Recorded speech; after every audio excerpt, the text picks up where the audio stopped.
What's going on, guys? Aaron from Top Tier Gaming here, and long time no see, but I am coming at you with my top 4 Swordsoul regional, Fort Worth regional deck profile. It was 9 rounds of Swiss, 505 players, I believe. And yeah, a lot of people have been asking for the deck, like a lot of people, so I wanted to put it up as fast as I could, but if you are unaware or you don't watch the channel often, I am in a brand new apartment, and you can tell by the echo. Yeah, brand new apartment, and there's a lot of changes coming. They're just quite not there yet. I just got internet today, and I'm still getting a lot of stuff ordered for what will be eventually like a YouTube studio. But those are not up yet, so yeah, just wanted to get that out of the way. I will put my rounds on the screen, my wins and losses.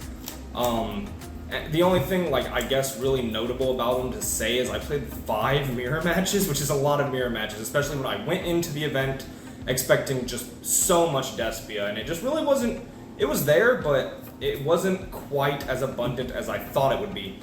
But yeah, without further ado, let's quickly get into this Swordsoul deck profile. Alright guys, so before we get into it, I do want to show off the beautiful Exo Sister mat that we did win for getting top 4. Yeah, I was super happy to win this mat because obviously I am a big fan of Exo Sister with the deck profile on the channel, and yeah, I only have good things to say about this deck. And yeah, Swordsoul deck list, they're not that different from each other, but I do have some pretty crazy cards in this deck. Not as much the main deck as much as the extra in the side, and I'll sort of explain what I mean when I get to those.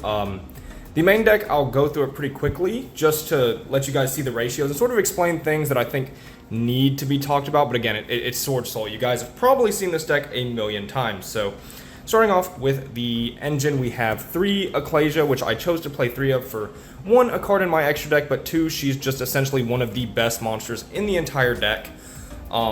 Especially go second, and I lost 8 out of 9 die rolls on that day, so yeah, we really wanted to go second, and Ecclesia is so good at, oops, sorry about that, so good about, going second, and going first, she's like at least a starter, kind of, she's Ash, she's an Ash magnet, but yeah, we wanted to play 3 Ecclesia over 2.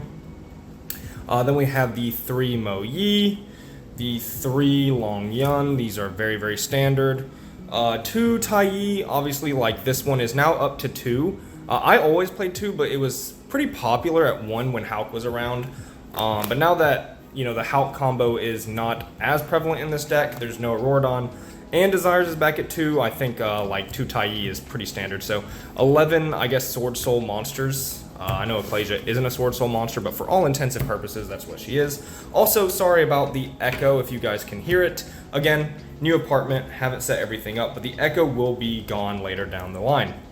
For Tenyis, the best part of the deck, we have the 3 Ashina, the 3 Adhara. I essentially chose to max out my Tenyis.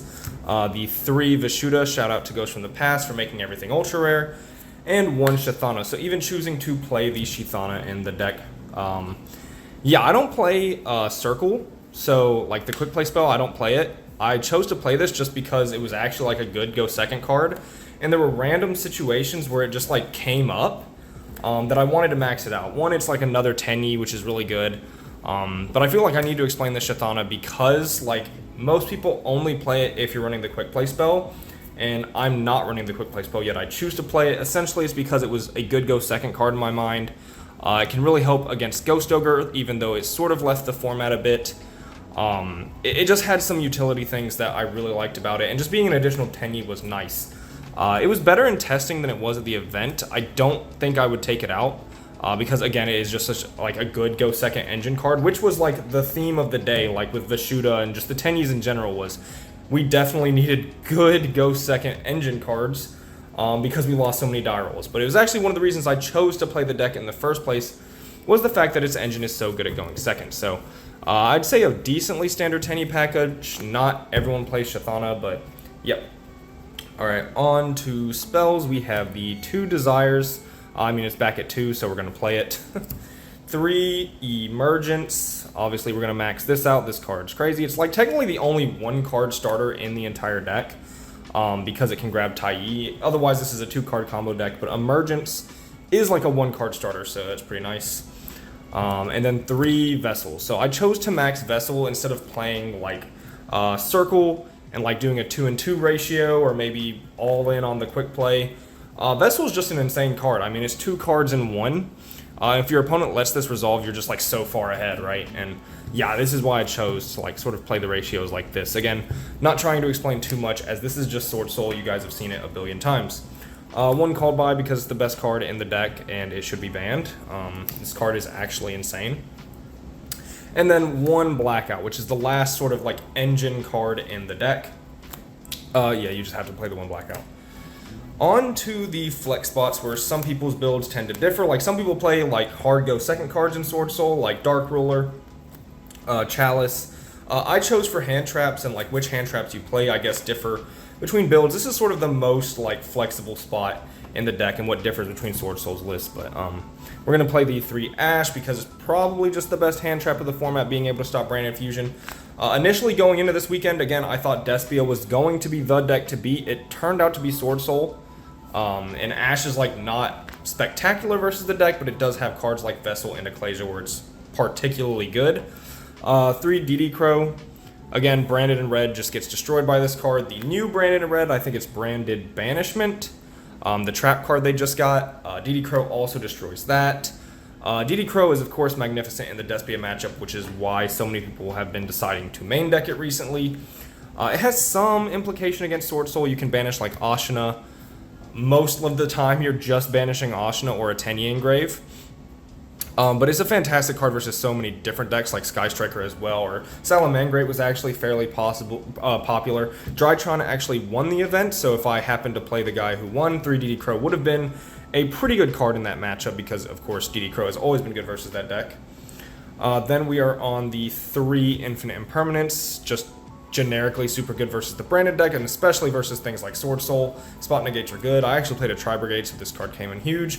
And then 1 Effect Veiler, and we were playing this at 1. Essentially for Chowfang, it's like if you already had Ash that turn, or you used Ash, or you have Ash already, you know, Chowfang can search Veiler, which is an additional interrupt.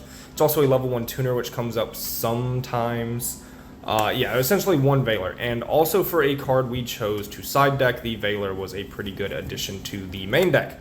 And that is 41 cards. It was 40, but I was running 2 Crow initially, and I was like, alright, Crow's too good, where there's going to be a billion Despia. So I added the 3rd Crow, and of course I didn't play many Despia, but yeah, it was still a good card. Starting off with the extra deck, we're going to start with our Swordsoul tokens. So we have our Chamber, our Utricularia, and our, oh gosh, I think I forgot her name, Akiza. She's like the Black Rose girl. Yeah, these were our Swordsoul tokens, and they do have backs. Shout out to Amanda LaPalme. Yeah, these were our tokens, so they were also field centers. They doubled as both. And on to the actual extra deck. So this is where some of the spice comes in. I'm going to show you guys a really crazy card. This is probably what you should be watching the video for, is this one card in the extra deck. That has a lot of great theory behind it, but the practice wasn't quite there, and yeah, I'm just going to get to that when I do. Of course, we have the 2 Chi-Xiao, nothing to say there. The 2 Boxia, one of the craziest cards in the extra deck for so many different things. The utility on this card, because of the special summon effect, is just insane, and he also comes up with the spicy card in the extra deck as well. 1 Draco Berserker, this sort of rounds off your level 8s, and yeah, Berserker is good for playing around Token Collector in your double Tenyi hands. It's also just a giant beast stick that can go for game, and it's like a decent interrupt against certain decks as well. So of course we played those 5. For level 10s, we have the Baron, which just came up, like in testing, I wasn't making Baron a lot at all, but at the regional, like, I made Baron so many times, and that's not actually usual for like Swordsoul as often anymore because, well, I think it's better this format because in Prank Kid format, Chi-Chi Longyun was just like so much better. But yeah, with Despia running around, I don't think that card's super great in that matchup, so yeah. And then 1 Chang'e, this card is insane. It just goes for game in so many different ways, and it also outs things that are very hard to out for other decks, but because he just gets so massive, and because he has like a non-targeting removal effect, he can just out almost anything in the game.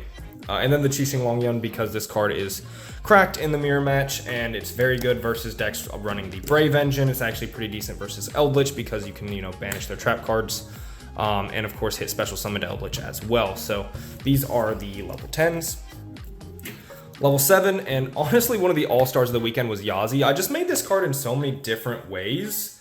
In situations where my opponent really wasn't expecting it. Like, there were times where I had, like, a monk, and I special summoned Longyun, and then they would go ahead and interrupt the token with a banish effect like Mirror Jade or something like that, and I would just banish Ashina, special Adhara from deck, and then make Yazi with the Longyun and the Adhara, and yeah, Yazi was absolutely insane, especially after I would like red reboot my opponent. He was just, him plus Boxy, it was essentially 3 cards gone, even though that usually didn't come up because we just won when we activated red reboot, but this card was insane. Honestly, one of the highlights of the weekend. One Chao Feng, probably my favorite card in the extra deck, or at least one of them. It didn't come up super often because of the way like my hands were and where I got interrupted, but this is something you can go for very easily. And of course, again, Drytron did win Fort Worth Regional. So if I, again, played against Drytron, which there was a few there, Chao Feng absolutely destroys that matchup. And now for the absolute spice in the extra deck. All right, this card right here, there's a couple of cards you can play in this card slot, and I'll get into why I chose to play this card. So you can play Crimson Blader, Dragite, or Omega as different level 8 options, all of which are good. And actually I was considering Crimson Blader for actually quite a good bit there because it's so good against Despia and the mirror match, and I thought Crimson Blader was going to be the slot. You can play Draco Masters of the Tenyi, which it was in testing for about a week, and I just never made that card, so it had to come out. And last minute, I decided, like, hey, what if we threw in this card? And I kind of said it as a meme, but it turned out not to be a meme. And, like, this card is absolutely ridiculous. And some other decks were on it, but in Swordsoul, it was not popular at all going into this event. And that is Psychic and Punisher. So by the time this goes up, I think it's going to be Tuesday when this goes up, some people in, like, the Swordsoul space of Yu-Gi-Oh! Have been talking about this card. They brought it up in a couple of different ways, but when I decided to put this in my deck, no one was like on this card, not a single soul. It was just nowhere to be seen, and I was looking at it and I was like, wait, this card just beats Despia. There's just no out really in the Despia deck. I mean, there are some, if depending on the cards they're playing, but when you're summoning this guy, there's just like no out to him at all. And he's, you know, brand new out of Dimension Force, so if you don't know what he does, you can sort of read it right here. Yeah, this card is absolutely insane, and he's a level 11, which comes up in some very strange instances, but the ways you can actually make this card, and one of the reasons we were on 3 Ecclesia, is like very easy, is just a level 7 Tenyi, like Ashina or Vashuda, and Ecclesia. That's level 11 right there. And it's really hard for your opponent to decide to interrupt that spot. Like, say you special Ashina and you special Ecclesia. There's nothing really to interrupt for your opponent there because they don't think you're on a level 11. So you can just synchro for this, and then he's unaffected, and he's an absolute beast of a card. You can also make this with Boxia, Pop Monk, special summon Ash Blossom, and then you also have level 11. And yeah, this card, when he's summoned, it is just almost always game. If you're losing a match, you suddenly win the match, and in theory, there's so many decks that don't have a single out to this card that I really wanted to play it. Unfortunately, in a lot of my games, Swordsoul by itself was just able to crush the opponent. So like I didn't need to go into this guy. Like there weren't a lot of games where I was losing and I needed a card that is just an absolute beast to get me out of the situation, because the Swordsoul cards were generally enough. But even though this card didn't come up in games very often, I think this is like sort of a mainstay staple for me, especially in Swordsoul going forward. I think the applications of this card are too insane. It gives you a different thing you can make that other Swordsoul lists can't if they're not on it. Like Ashina plus Ecclesia or Vashuda plus Ecclesia is nothing in any other Swordsoul deck. Like it doesn't make anything in this deck. It makes an absolute threat that can just win you the game. Like this card is an absolute beast, and you're seeing a lot of like Punk decks and Virtual World decks start to make this, and a bunch of other Synchro decks are on this card now because he's that good. And Swordsoul is no different. You can like Vashuda Ashina with a Swordsoul token works. A level 1 tuner like Adhara or Effect Veiler with a level 10 Synchro works. There's so many ways to make this card, and he is just an absolute beast. Like he will win you games, and even though he mostly ended up being theory, I still think this card was one of the spiciest things in the list, and definitely something I'm playing going forward. That was a lot of explanation, but I think that's one of the only things that sets my list apart from others, besides something in the side deck, which I'll get to soon. And then of course we were on 3 Monk. This is actually the best card in the extra deck. And the 1 Shaman. Yeah, I felt like you had to play these. Shaman actually came up because I actually messed up very, very badly. I summoned Tai Yi, banished, made a token, and I was supposed to Vishuda bounce, and then I just got like trigger happy and made Draco Berserker, and I was like, wait, I didn't Vishuda bounce. So I had to like turn Draco Berserker into Monk, use the Vishuda bounce, and then extend into Shaman and bring back the Draco Berserker. And that was a big misplay, but it didn't matter because I was so far ahead already. Just to like sort of bring up, I only had like a week of testing with this deck when I went into the regional. I had a little over a week of like real testing, and I felt pretty confident with it, but I did make 1 or 2 misplays both times with Vishuda actually, just remembering to banish with him. But yeah, luckily it didn't really cost me any games, I don't think. All right, on to the side deck, and I'm going to start with what worked really well this weekend, and is one of the more spicy cards in my side deck because a lot of Swordsoul players are not on it, or at least were not on it before going into this event. Almost no list was playing it. I'm sure some were because it's not like a crazy unknown card, but it just really wasn't popular in Swordsoul, and the way the format was going with very little hand traps, no one was on this card, and it worked out for me really well, but not for the reason I wanted it to, and because of that, I don't know if I'll play it again. But to show it off, it is 3 Crossout Designator, the 1 Nibiru, and the 1 Token Collector.